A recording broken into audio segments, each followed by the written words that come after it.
بسم اللہ الرحمن الرحیم۔ کیا آپ تصور کر سکتے ہیں کہ ایک ایسا انسان جس کے پاس دولت، صحت، اولاد سب کچھ ہو اور پھر ایک ایک کر کے سب چھن جائے، مگر اس کی زبان پر ایک لمحے کے لیے بھی شکوہ نہ آئے؟ یہ ہے صبر کی وہ عظیم داستاں واقعہ حضرت ایوب علیہ السلام کی۔ ہم میں سے اکثر لوگ چھوٹی سی بیماری، مالی پریشانی یا کسی نقصان پر فوراً مایوس ہو جاتے ہیں، مگر کیا ہم نے کبھی حضرت ایوب علیہ السلام کے جیسا صبر کیا؟ حضرت ایوب علیہ السلام نہایت مالدار، صحت مند اور نیک بندے تھے۔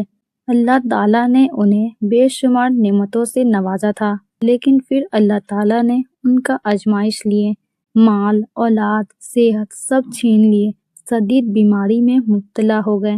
مگر اس سب کے باوجود حضرت ایوب علیہ السلام نے کبھی اللہ سے شکایت نہیں کی، بلکہ صبر اور شکر پر قائم رہے۔ بیماری اس قدر بڑھ گئی کہ لوگ ان سے دور ہونے لگے، حتیٰ کہ اپنے لوگ بھی ساتھ چھوڑ گئے، لیکن حضرت ایوب علیہ السلام کی زبان پر صرف صبر تھا۔ آخر کار انہوں نے اللہ سے دعا کی، شکایت نہیں بلکہ عاجزی کے ساتھ۔ قرآن میں اللہ سبحانہ تعالیٰ سورہ الانبیاء میں فرماتے ہیں کہ اور ایوب کو یاد کرو جب اس نے رب کو پکارا کہ بے شک مجھے بیماری لگ گئی ہے اور تو رحم کرنے والوں میں سب سے زیادہ رحم کرنے والا ہے۔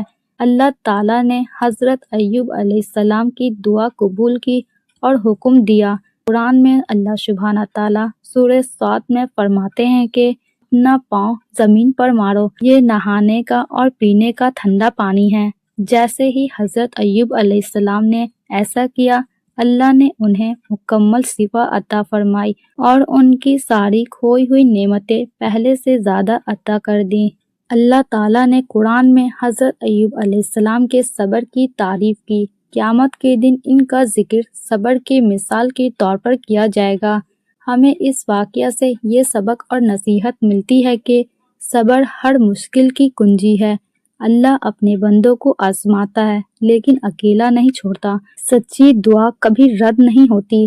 ہر تکلیف کے بعد آسانی ضرور آتی ہے۔ قرآن